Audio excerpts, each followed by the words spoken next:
है ना? मंदाकिनी जी, हमारा ऐसा मानना है कि अगर आपके पास केवल एक चेहरा होगा तो आपका जीवन बहुत सरल होगा, बहुत आराम से। अंतर और बाहर अगर एक होगा तो बहुत आसान हो जाएगा, और शायद इसको ही निश्चलता कहते हैं। और हमारे श्रोता बहुत प्यार से उस विषय के लिए लिखते हैं कि हमने जो विषय दिया, इतनी चतुराई किसके लिए।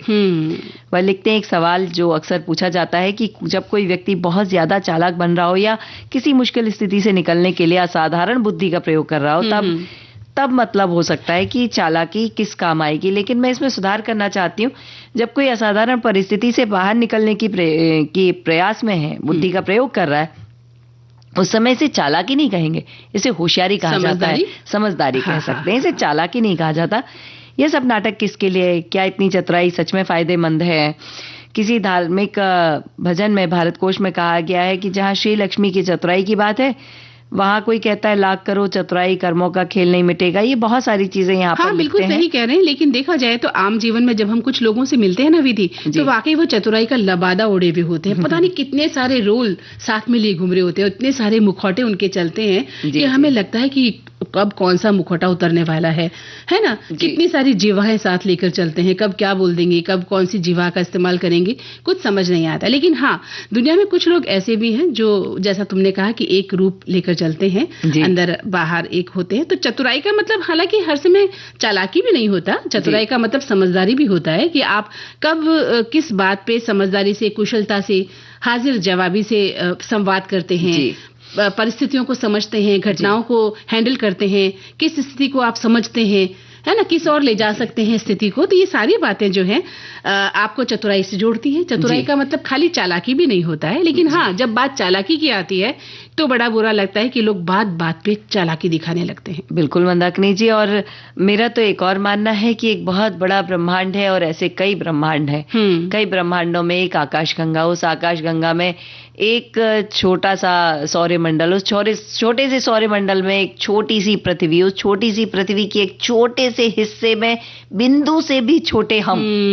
फिर भी कितना घमंड, फिर भी हमें कितना अभिमान होता है, अभिमान हो जाता है, और हम अपने आप को बड़ा करने के लिए इस छोटी सी जगह पे चतुराई करते हैं, और हम उस विशालता की ओर नहीं देखते। अगर हम उस विशालता की ओर देखें कि अंतरिक्ष में जैसे हमारे सिद्ध भगवान या हमारे भगवान विराजमान, हम खुद के लिए वहां के लिए सोचे तो शायद चतुराई सारी निकल जाएगी हमारी। और हमारे श्रोता लिखते हैं कि इतनी चतुराई किसके लिए? भाई, बहुत ही अच्छा विषय है यह तो, क्योंकि चतुर होना अपेक्षित है, किंतु यह ध्यान रहे, जो चतुर होगा चतुराई उसमें ही होगा। किंतु चतुराई का होना एक अलग बात है, और चतुराई का तात्पर्य चतुराई के आधिक्य से ही है। यहाँ कहा गया है कि केवल इस संबंध में नहीं, अपितु हर संबंध में अति सर्वत्र वर्जित। इस दृष्टिकोण के साथ चतुराई की तो जीवन में रंच मात्र की आवश्यकता नहीं है, किंतु कुछ लोग ऐसे होते हैं जो तदनुसार नुकसान भी उठा लेते हैं इन बातों। बिल्कुल सही कहा। देखिए विधि, जब हम बात कर रहे थे कि चतुराई का मतलब हर वक्त चालाकी भी नहीं होता, समझदारी भी होता है। एक कई बार हम कथाएं पढ़ते हैं कि किस तरह से राजा और तेनालीराम के बीच में संवाद हुए होंगे। तो कई बार ऐसे हम कहानियां पढ़ते हैं जहाँ राजा कहते हैं कि भी स्वर्ग कहाँ है, बताइए आप। तो तेनालीराम ने कहा कि मैं आपको स्वर्ग की सैर करवा सकता हूँ। लोगों को लगा कि अब तेनालीराम फंस जाएंगे, कहाँ स्वर्ग की ओर ले जाएंगे राजाओं को। लेकिन जब वो उनको प्रकृति की ओर ले जाते हैं, तो पक्षियों की ओर ले जाते हैं, प्रकृति की सैर कराते हैं, कहते हैं महाराज यही तो स्वर्ग है, और ये पशु पक्षियों की आवाज ही तो हमारी दुनिया है। बिल्कुल सही बात है। तो ये जो चतुराई से वो काम लेते हैं, तो सारी जो वहाँ की जनता है वो देखती रह जाती है कि ये चतुराई होना भी बहुत जरूरी है। इसे समझदारी कह सकते हैं, और इस समझदारी के साथ अगर काम करते हैं तो हमारी एक श्रोता लिखती हैं कि कहते हैं कि ज्यादा होशियार आदमी 3 बार ठगा जाता है। इसका मतलब है जो व्यक्ति खुद को बहुत चालाक समझता है और दूसरों को कम आंकता है, अक्सर इसी चतुराई के जाल में फंस जाता है। अति आत्मविश्वास और दूसरों की क्षमताओं को नजरअंदाज करने के कारण वह अंततः नुकसान उठाता है। अत्यधिक अहंकार और दूसरों को मूर्ख समझने की प्रवृत्ति व्यक्ति के लिए हानिकारक हो सकती है। यह विनम्रता और विवेक के महत्व पर जोर देती है। बिल्कुल सही कहा इन्होंने कि जरूरत से ज्यादा चतुराई कोई पसंद नहीं करता, और ऐसे व्यक्ति से हर कोई बचना चाहता है कि जो जरूरत से ज्यादा चालाकी दिखाता है। अभी वही श्रोता लिखते हैं कि इतनी चतुराई किसके लिए? भाई, बहुत ही अच्छा विषय है, जैसा कि आपने पढ़ा भी होगा कि चतुर होना अपेक्षित है, किंतु ध्यान रहे कि जो चतुर है वो चतुराई उसमें रहेगी, किंतु चतुराई का होना अलग बात है। और इतनी चतुराई का तात्पर्य यानी चतुराई के आधिक्य से ही है। ये कहा गया है केवल इस संबंध में नहीं अपितु हर संबंध में कि अति सर्वत्र वर्जित। इस दृष्टिकोण से इतनी चतुराई की तो जीवन में रंच मात्र भी जरूरत नहीं है, किंतु लोग ऐसे होते हैं जो जरूरत से ज्यादा चतुराई को लिए घूमते हैं। मंदाकिनी जी, मैं एक सच्ची बात बोलूं? बोलिए ना। हमारे पास में हमारी धरती पर जो भोजन है या जो व्यवस्थाएं हैं या जो आगे बढ़ने की बात है, वो प्रत्येक व्यक्ति के पास अपने अपने हिसाब से, आपके कर्मों के हिसाब से आपके पास में है। ठीक है। आप चतुराई करके दूसरे का छीन के क्या फायदा? आप एक बार चतुराई करेंगे, व्यक्ति से एक बार आपके संबंध बनेंगे, अगली बार वो व्यक्ति आपको छोड़ सकता है, और जब छोड़ देगा तो आपको भी बुरा लगेगा, और कहीं ना कहीं किंचित उस व्यक्ति को भी बुरा लगेगा जिसको आप छोड़कर गए हैं। बिल्कुल। तो निश्चलता से दोनों बाहें पसारिए और अपनों को गले लगा कर रखिए, प्रेम से रहिए। लेकिन इतनी गहराई से विधि तुम सोच रही हो, जनरली लोग सोचते नहीं है और चतुराई करने से बाज भी नहीं आते हैं, पता है। और लोग ठगने से भी आपको बाज नहीं आते हैं। विचारों का ठगना, किसी भी तरीके से भावनाओं की ठगी, जहां आपको इमोशनली वो ठग लेते हैं, आपको इमोशनली कैद करते हैं अपनी बातों में, और फिर बाद में पता चलता है कि आप तो ठगे गए। तो ये सभी चतुराइयों के ही लक्षण है। बहुत अच्छी बात मैंने पढ़ी, हमारी चतुराई केवल अपने लाभ के लिए नहीं बल्कि स्वयं के साथ साथ समाज, परिवार और मानवता के कल्याण के लिए होनी चाहिए। चतुराई का अर्थ दूसरों को मात देना नहीं बल्कि सही निर्णय लेना है, समस्याओं का समाधान निकालना है, कठिन परिस्थितियों में नैतिक मार्ग पर चलना है। बिल्कुल। यदि चतुराई स्वार्थ, छल और धोखे के लिए है तो वो क्षणिक सफलता तो आपको दे सकती है, पर सम्मान और शांति नहीं दे सकती। इसलिए वही चतुराई और वो ईमानदारी, करुणा और विवेक के साथ प्रयोग अगर आप करते हैं तो वो व्यक्ति को भी ऊंचा उठाती है और समाज को भी आगे बढ़ाती है। और इसीलिए हम कहते हैं विधि कि हमारी चतुराई, आपने जैसा भी कहा, मानवता के लिए, सही कार्य के लिए और सबके हित के लिए होनी चाहिए, और यही चतुराई जीवन को सार्थक और मूल्यवान बनाती है। तो चतुराई के लिए एक अच्छा चतुर सा गाना सुना दीजिए। बिल्कुल। देखिए कवि प्रदीप क्या लिखते हैं। जी।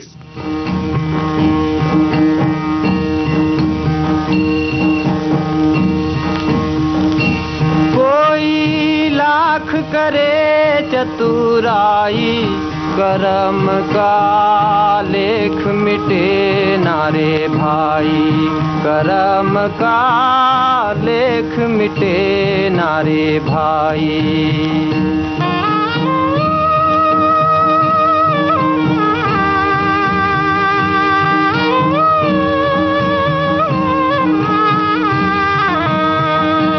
जरा समझो इसकी सच्चाई रे, करम का लेख मिटे नारे भाई।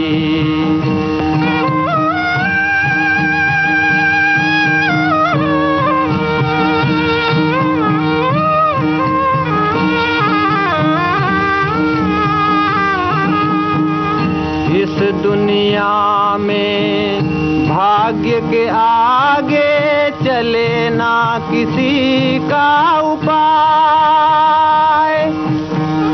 कागज हो तो सब कोई बाँचे, करमन बाँचा जाए। एक दिन इसी किस्मत के कारण बन को गए थे रघुराई रे, करम का लेख मिटे नारे भाई। कोई लाख करे चतुराई, करम का लेख मिटे नारे भाई, करम का लेख मिटे नारे भाई।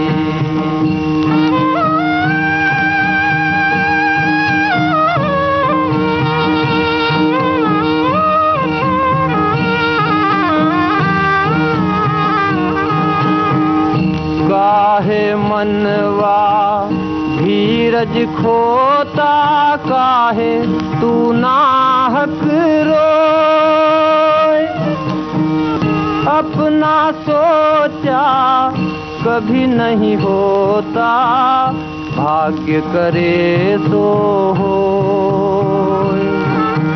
चाहे हो राजा चाहे भिखारी, ठोकर सभी ने यहाँ खाई रे, कर्म का लेख मिटे ना रे भाई। कोई लाख करे चतुराई, कर्म का लेख मिटे ना रे भाई। कर्म का लेख मिटे ना रे भाई। मंदाकिनी जी, हम बड़ी अच्छी बात कर रहे थे चतुराई पे, तो हमारे एक श्रोता ने लिखा है, हम दुनिया को तो धोखा दे सकते हैं पर अपनी आत्मा समय के न्याय से नहीं बच सकते। बिल्कुल, बहुत बड़ी अच्छी बात कह दी लिखी है इन्होंने। जी। हाँ बिल्कुल। अब और देखिए इसी चतुराई में क्या होता है कि जीवन के सफर में विधि बहुत कुछ छूट भी जाता है, और कई बार हमें लगता है कि कितना सब कुछ हमने बटोर लिया, लेकिन अंततः जब हम जाते हैं ना तो फिर खाली हाथ ही जाते हैं, इतना बटोर के भी। वो सिकंदर की कहानी आपने सुनी होगी ना, कि आखिरी में जब निकला तो उसने कहा दोनों हाथ खुले रख दो क्योंकि मैं कुछ लेके नहीं जा रहा। बिल्कुल सही कहा। सफर कितना अच्छा शब्द है ना, यात्रा। हर किसी का मन करता है घूमने निकल यात्रा जाए, करने का। और इतना अच्छा मौसम है। आप भी यात्रा करके आई हैं, मैं भी यात्रा करके आई हूँ। आप उत्तराखंड में थे, हम उत्तर प्रदेश में थे।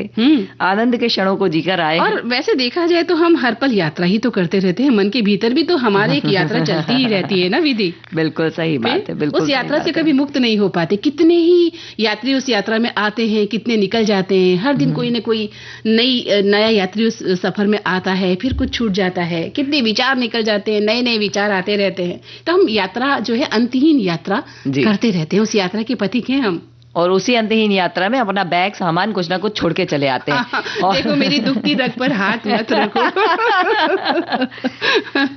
मुझे बड़ा मजा आ रहा है आपके साथ चतुराई करने में। तो मंदाकिनी जी, हमारे श्रोता बहुत अच्छी बात लिख रहे हैं कि वो जो है अपने 1-2 साल पहले बिहार के वैशाली जिले के गौरोल बस स्टैंड पर एक नवविवाहित पति पत्नी को छोड़ने गए थे।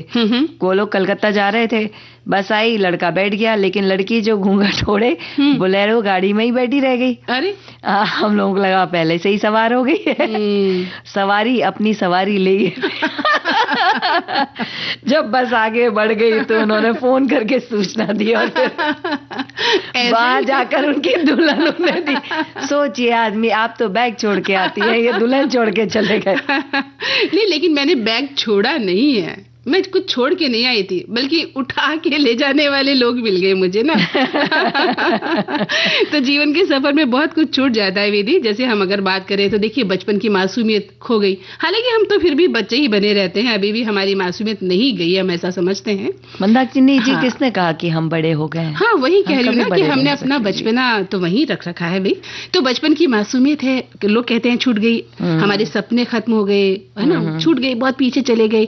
कई यादें जो हमने संजो रखी थी, कई यात्राएं, बहुत सारे सामान हमने बचपन में बटोर रखे थे, वो भूल आए, हम कहीं खो गए। मंदाकिनी जी, सफर में छूटने पर तो हमारे श्रोताओं ने बहुत कुछ लिखा है। पाने पर नहीं लिखा।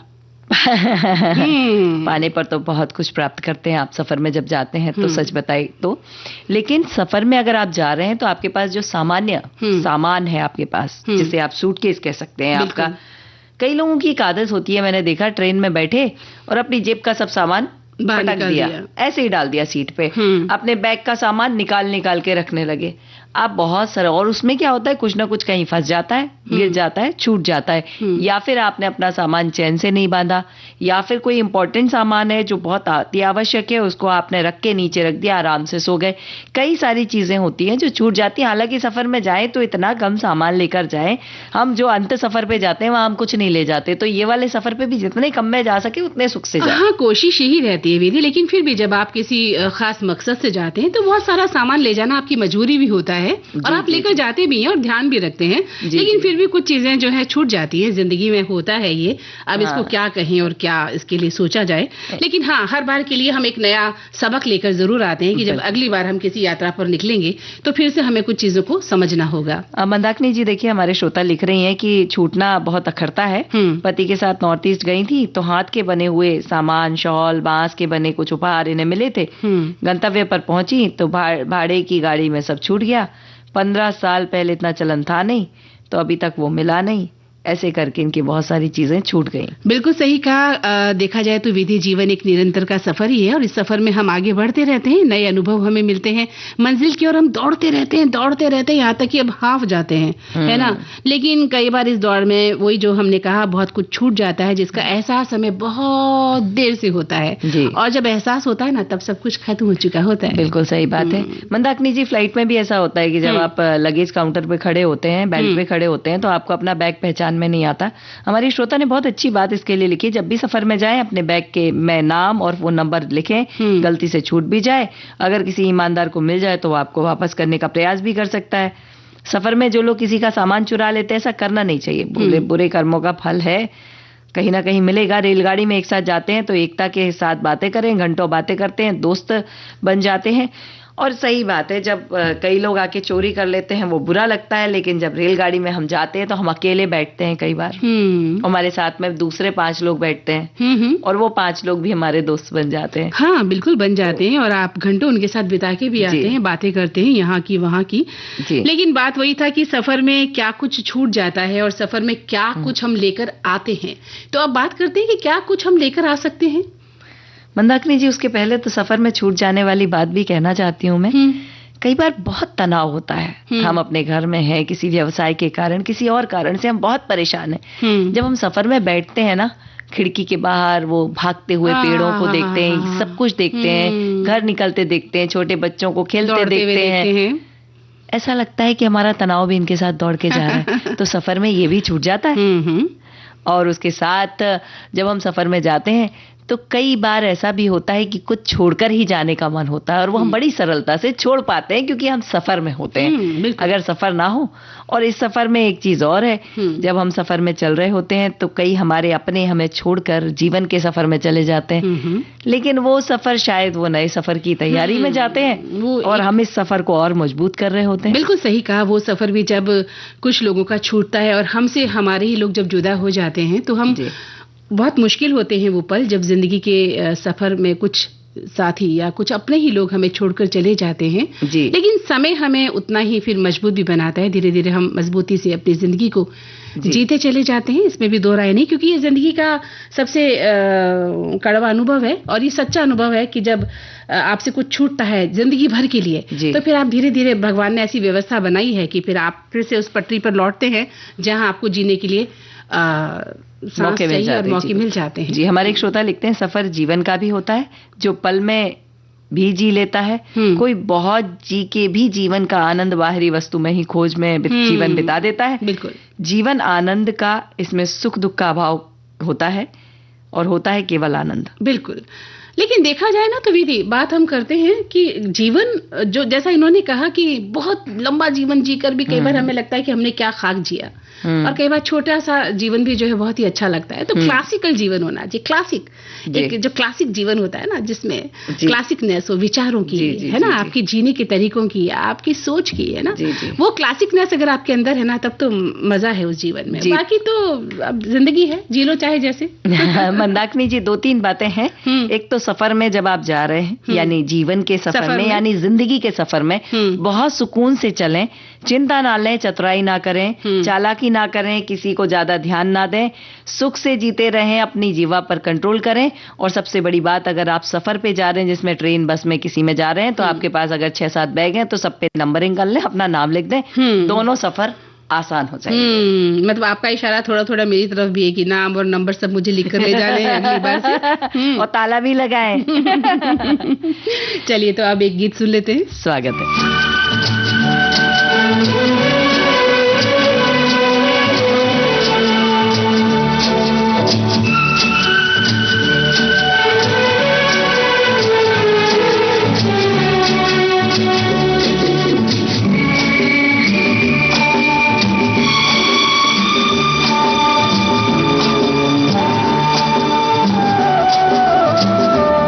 जिंदगी के सफर में गुजर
चाहे कोई पुकारा करे उनका नाम,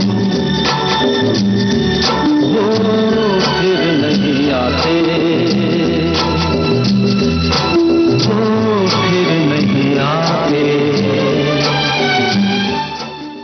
मंदाकिनी जी, सफर में छूटने की बात कर रहे थे, तो बचपन छूटता है, जवानी छूटती है, बुढ़ापा छूटता है, सब कुछ छूटता है, सफर में सामान छूटता है, लेकिन सिर्फ एक चीज है जो आपके साथ हमेशा रहती है। क्या? वो है आपकी सांसें। बिल्कुल। तो इनको बहुत संभाल के अपने सफर में उपयोग करिए, प्राणायाम करिए। इस सांसें ही आपके शरीर को स्वस्थ रखेंगी। बिल्कुल। और उसको स्वस्थ रखिए और जीवन के सफर का बहुत प्यार से आनंद उठाइए। बिल्कुल, आनंद तो लेना चाहिए, नहीं तो सफर बड़ा मुश्किल हो जाता है। देखिए ना, गुलजार साहब ने भी कहा कि जिंदगी यूं हुई बसर तन्हा, काफिला साथ रहा और सफर तन्हा। क्या बात तो इस तन्हाई में रहते हुए भी आपको अपने आप को तन्हा महसूस नहीं करना है, ये जिंदगी है। और इसी फलसफे के साथ कि जिंदगी जिंदा दिली का नाम है, मुर्दा दिल क्या खाक जिया करते हैं। मंदाकिनी जोशी और विधि जैन का नमस्कार।